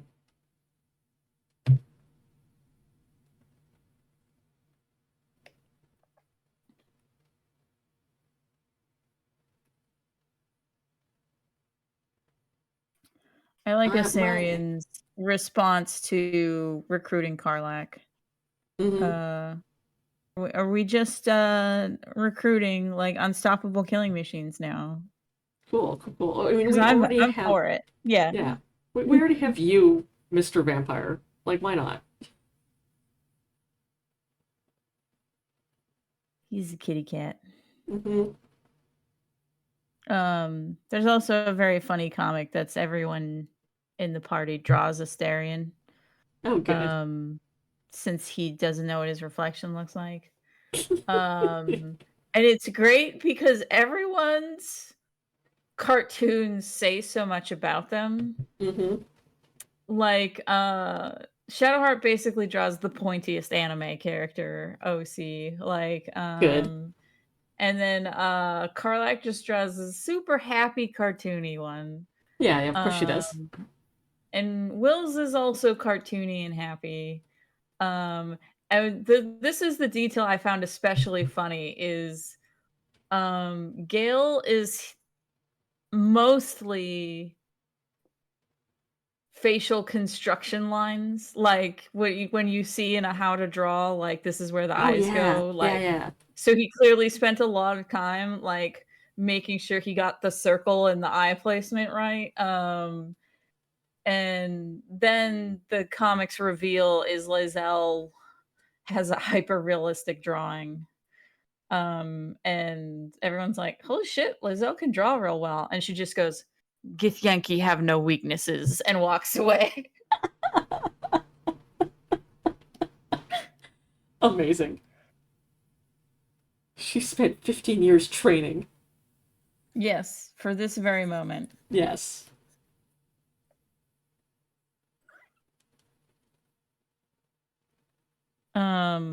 Oh, I also watched a lot of people review the Avatar Last Airbender live action show, which Oh. is apparently very bad.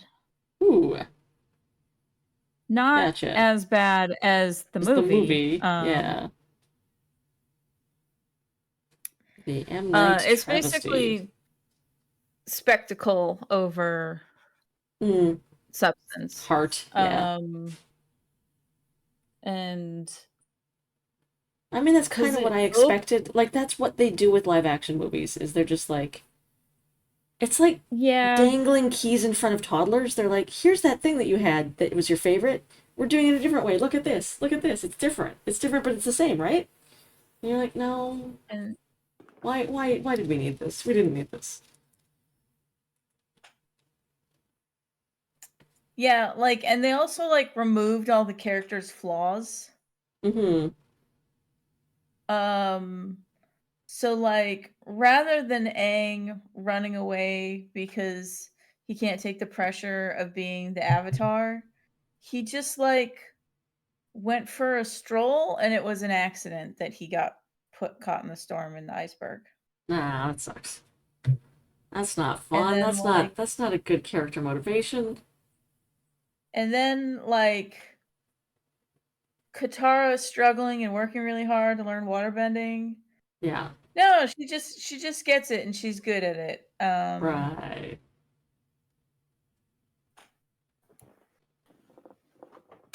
So Well, that's annoying. yeah. They got some indigenous kids though. Yes. No, like they did Sort a good of. job of Not casting. Sokka. Not Sokka. He's apparently not. But he Oh, lied on his I resume. thought. Oh. Yeah, there was like a bunch of controversy about the fact that he like claimed to be like I'm Cherokee, but they're like maybe you're one of those people who's got like generations and generations ago, but like you're not. You're not. Oof. Yeah. Oof, There's a little pretendian action going on there. yeah, that's no good. Yeah.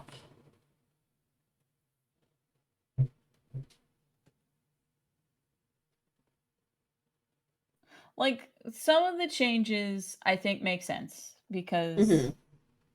you got to deal with uh so like you get one of the things they said is they weren't going to give Aang the summer's end deadline. Right. And that makes sense because how long is this going to take to film? These kids are going to age clearly more than a year. Yeah, we're gonna need to have some explanation for that. So we're not going to give them a 1-year deadline. Like they even had a problem with Aang's voice actor going through puberty in the animated show. So like Yeah. quadruple that in TV, Yeah. live action. So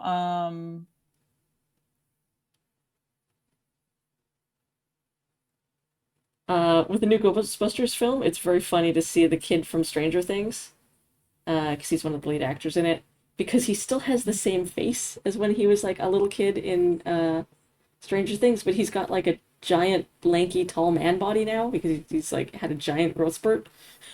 So you're like, it's that Stranger Things kid, but very tall on an adult body. How strange.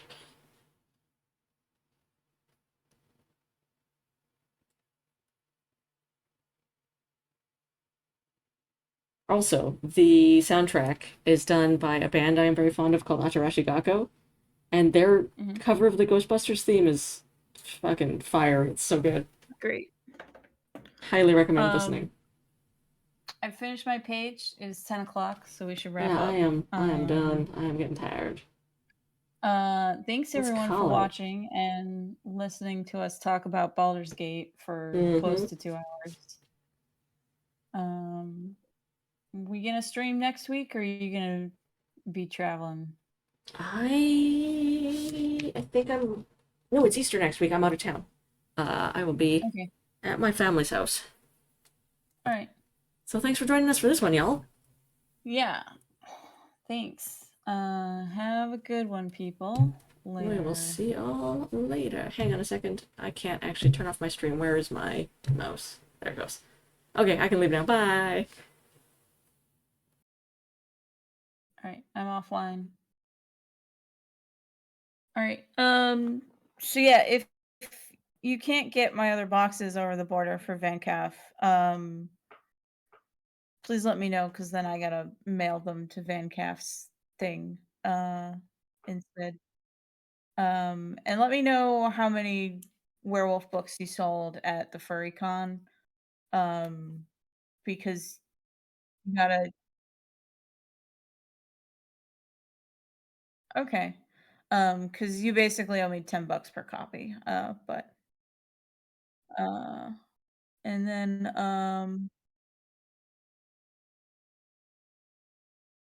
yeah, yeah, it's interesting. Speaking of werewolves, I'm gonna check my Kickstarter. It made gold today, which is about what I expected. I feel like I always make gold in the last 3 days. Also, I fucking hate Palmer at Backer Kit. Like, this week last week he was like, "Oh, we have to have an urgent meeting because before you launch the Rigsby, Wisconsin crowdfund." Um and for reasons I can't get into, Lackadaisy has eaten Spike's entire life because there is a problem with the merch manufacturer. Um and so we couldn't meet, and I was like, can you just type up what you need from us, what's wrong here? The urgent meeting was him trying to sell us on backer kit features. Like, that's not urgent, sir. That's yeah. And it's like, why aren't you streaming on our thing rather than YouTube? But yeah. um yeah, I hate him. He sucks. um And for ALA, it's okay if you can't make it. We're gonna like give away 50 copies of Indigenous to librarians to get them to.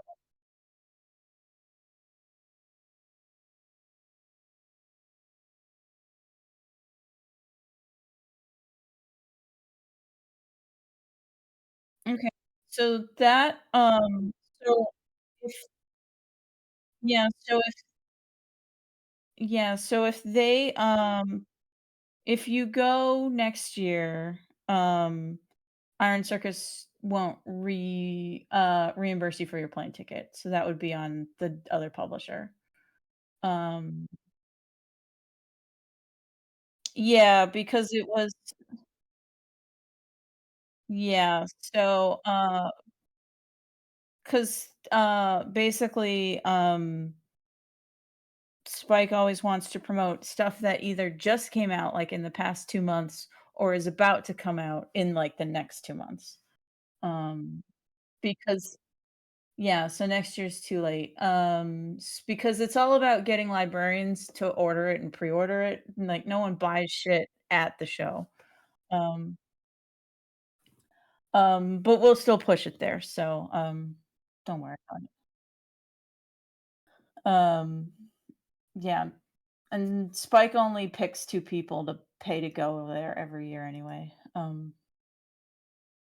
So she'd probably want to pick a newer book for next year. All right. Thanks for streaming. Have a good one. Later. Bye.